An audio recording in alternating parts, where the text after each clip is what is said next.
Hi guys, welcome back. सबसे पहले आप ये देखिए,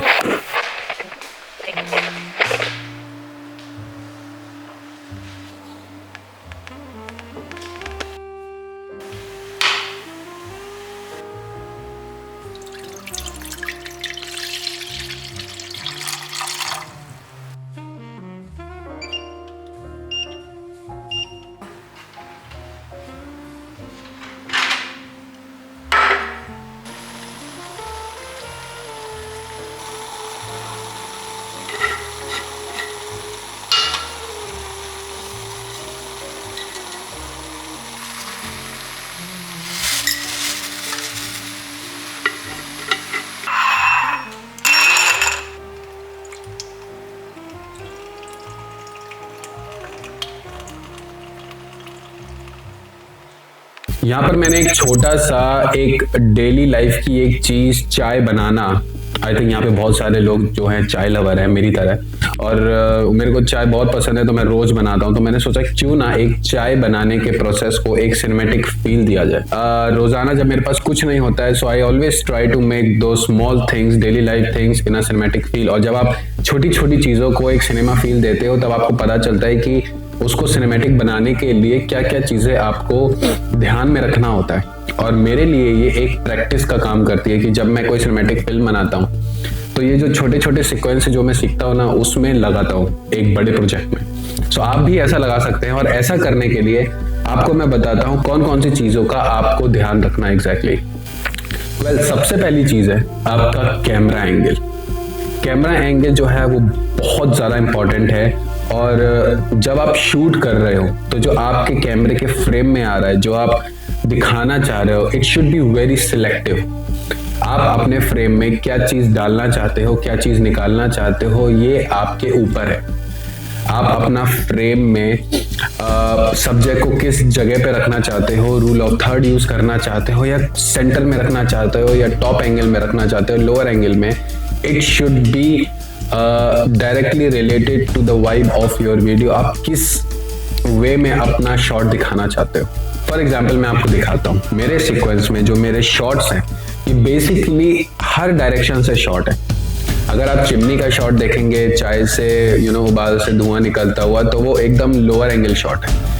अगर आप देखेंगे कि मैं कबर्ड से पैन निकाल कर गैस स्टोव पे रख रहा हूं, तो it is also a lower angle shot, but it's pan in, मतलब वो आगे को बढ़ाते हुए शॉट है। तो बहुत सारे शॉट हैं, आप अलग अलग तरीके से ले रहे हैं। और जब आप स्पेशली ऐसे टाइप के सीक्वेंस शूट कर रहे हैं ना, तो try to experiment different shots. ठीक है, जैसे आपने देखा होगा कि मैंने चाय का कप जो सरका के रखा, तो it was actually a plan shot, और हमने बहुत सारे रीटेक लिए उसको एक परफेक्ट शॉट देने के लिए कि कैसे मैं चाय का ग्लास आगे को हल्के से पुश करूंगा और वो एक पोजीशन पे आके रुकेगा, और उसके ऊपर चाय छानने के लिए जो छन्नी हम लोग यूज करते हैं वो आए।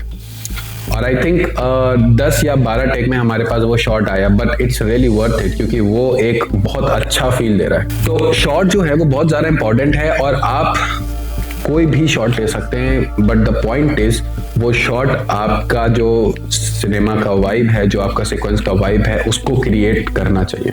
दूसरी जो सबसे ज़्यादा इंपॉर्टेंट चीज़ है वो है हमारे पास लाइटिंग। अब आप मेरा शॉट अगर देख रहे हो, जो सीक्वेंस मैंने चाय के लिए बनाया है, उसमें आप देख रहे होगे कि लाइटिंग से पता चल रहा है कि रात के टाइम पे मैं अपने लिए एक चाय बना रहा हूँ, और जो लाइटिंग है ना वो आपका एक एम्बियंस भी क्रिएट करती है। तो उसमें दिख रहा है कि रात के टाइम मैं चाय बना रहा हूँ, और रात का टाइम जो होता है वो बहुत ज़्यादा साइलेंट होता है और थिंकिंग का टाइम होता है। तो आदमी डायरेक्ट रिलेट कर सकता है कि एक बंदा अपने लिए रात में शांति से चाय बनाने के लिए उठाए। तो लाइटिंग भी उस हिसाब से होनी चाहिए। फॉर एग्जाम्पल, आप अगर मेरा पहला शॉट देखोगे सीक्वेंस का, तो आप देखोगे कि मैं वहां पे चलता हुआ आ रहा हूँ, और जब मैं चलता हुआ आ रहा हूँ अपनी कबर्ड की तरफ, तब मेरे ऊपर अंधेरा है और बैकग्राउंड में भी थोड़ा डार्क है। बट एज सुन एज जैसे ही मैं उस कबर्ड को खोलता हूँ अपने सामने, तो कबर्ड के अंदर से लाइट आती है मेरे फेस पर, और ये डायरेक्टली दिखाता है व्यूअर्स को कि कबर्ड में कुछ इंपॉर्टेंट है जो ये लेने गया है। तो लाइटिंग का खेल आपका एक वाइब बनाना, वीडियो का एक एम्बियंस बनाना तो है ही, साथ ही साथ में आप उससे ऑडियंस को डायरेक्ट भी कर सकते हो कि क्या होने वाला है। तो यहाँ पर लाइट का एक बहुत अच्छा खेल है। तो जैसे मैंने वहाँ पे अपना कबर्ड ओपन किया, वहाँ पे आप देखोगे कि मेरे ऊपर लाइट पड़ी, जो कि ऑलरेडी लाइट हमने प्लेस करी थी उसके अंदर।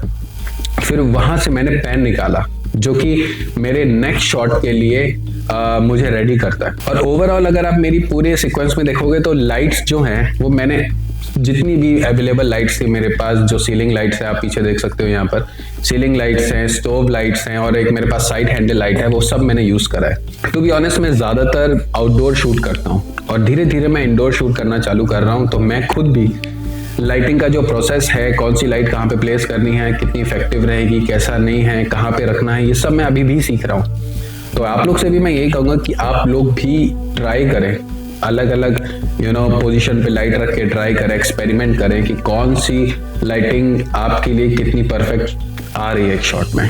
तीसरी जो सबसे इंपॉर्टेंट चीज़ है वो है कंटिन्यूटी बिटवीन द शॉट्स। अब बहुत सारे लोग ऐसा करते हैं कि दो शॉट्स के बीच में आप एक कोई ट्रांजिशन लगा देते हैं, zoom in, zoom out, pan, something like this, बहुत सारे ट्रांजिशन। बट जब आप एक सीक्वेंस शूट कर रहे हो, जब आप जैसे मैं एक चाय का सीक्वेंस शूट कर रहा हूँ, इसका भी मैं एक एग्जांपल देता हूँ आपको। जो मेरा पहला शॉट है सीक्वेंस का, जहाँ पे मैं कबर्ड से पेन निकालता हूँ and then I started flipping the pen, तो जैसे ही वो उल्टा होता है वहां पे मैं अपना पहला शॉट का कट लगाता हूँ। और जो मेरा दूसरा शॉट है वो लोअर एंगल शॉट है अपोजिट डायरेक्शन से।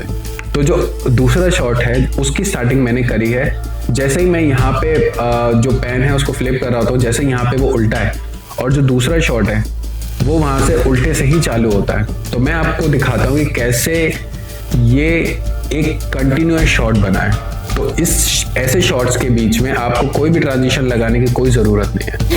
एंड आई रियली होप कि आप लोग इस हिसाब से शूट करो कि आपको कंटिन्यूटी में आप मास्टर करो। जब आप शूट कर रहे हो तो try to continue the sequence in a way कि वो सिनेमैटिक तो लगे ही लगे, पर ऑडियंस का ध्यान बिल्कुल आपकी स्क्रीन पर होना चाहिए कि वाओ ये कुछ अच्छा बना है यहाँ पे, मतलब कोई ऐसा जमकट नहीं लग रहा है बीच में। तो try to master the continuity. अगर आपने ये मास्टर कर ली तो आप ऑलरेडी बहुत आगे जा चुके हैं। नेक्स्ट आता है हमारे पास म्यूजिक। म्यूजिक बहुत ज़्यादा इंपॉर्टेंट है। मैं हमेशा बताता हूँ कि म्यूजिक और एम्बियंस बहुत ज़्यादा इंपॉर्टेंट है। दो टाइप के एम्बियंस होते हैं, एक आपकी लाइटिंग से बनता है, एक आपकी म्यूजिक से बनता है। अब जैसे एक वीडियो की वाइब चल रही है, एक सीक्वेंस की वाइब चल रही है यहाँ पे कि अंधेरे में मैं शांति से अपने लिए चाय बना रहा हूँ, तो ऑब्वियसली अगर मैं यहाँ पे कोई ट्रैप या डब स्टेप बीट डाल दूंगा तो इट विल नॉट वर्क और जितनी भी मेरी मेहनत करी हुई है वो सब बेकार चली जाएगी। तो यहाँ पे एक एम्बियंस नॉइस होना चाहिए। अगर आप नहीं लगाना चाहते हो तो बस आप एक नॉर्मल रूम एम्बियंस का साउंड इफेक्ट लगा सकते हो। जैसे फिल्मिंग लाइन में क्या है ना कि प्योर साइलेंस का भी साउंड होता है जो कि आप एक्स्ट्रा लगा सकते हो।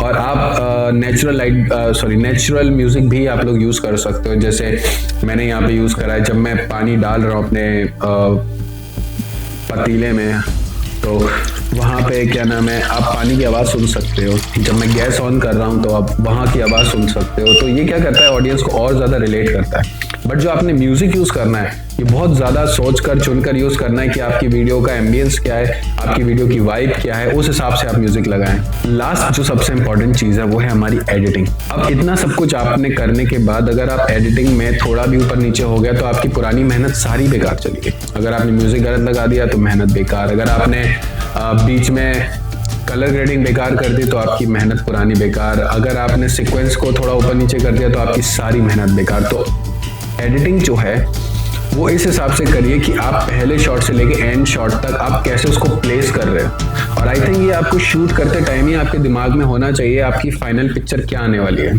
फाइनल सीक्वेंस आपका क्या निकलने वाला है। तो उस हिसाब से अगर आप शूट करेंगे ना तो एडिटिंग में आपको ज़्यादा दिमाग नहीं लगाना पड़ेगा। आपको बस कलर ग्रेडिंग करनी है और colour grading should be very attractive, बहुत ज़्यादा अट्रैक्टिव होनी चाहिए कलर ग्रेडिंग। बहुत ज़्यादा डार्क नहीं होनी चाहिए, बहुत ज़्यादा लाइट नहीं होनी चाहिए।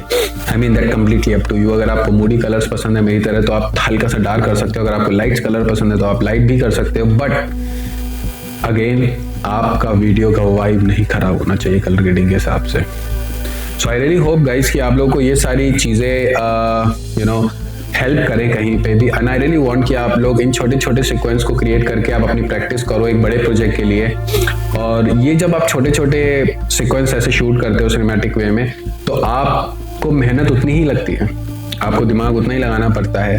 तो इट्स बेटर कि प्रैक्टिस आप करते रहें, ताकि जब आप कोई बड़ा प्रोजेक्ट करें तब आपके लिए चीज़ें काफ़ी आसान हो जाए। And if you really like this video guys, please like, share, comment on this video and don't forget to subscribe to my channel. और सी यू। और ये छोटी सी क्लिप और है, आप लोग देख लो। हाय गाइस, सो आज हम लोगों ने ट्यूटोरियल शूट किया है चाय बनाने का। बेसिकली मेरा ये ट्यूटोरियल शूट करने का मोटिव यही था कि रोज़मर्रा की एवरीडे लाइफ की जो भी चीज़ें हैं उसको सिनेमैटिक वे में कैसे दिखाया जाए। एंड आई रियली होप आप लोगों को बहुत अच्छा लगा होगा ये। और जो चाय है मैंने अभी वापस में डाल दी है, कल सुबह मेरे को ऑफिस जाना है और मैं कुछ भी वेस्ट नहीं करना चाहता हूँ। तो मैं दोबारा से इसमें उबाला डालूंगा, सुबह दूध डालूंगा, चीनी डालूंगा और पीऊँगा। ये सिर्फ ट्यूटोरियल के लिए मैंने ब्लैक टी बनाई है, but it's not originally black, it's red, I don't know why. So I really hope you guys like this video, and if you like this video, please subscribe to my channel, share with your friends, and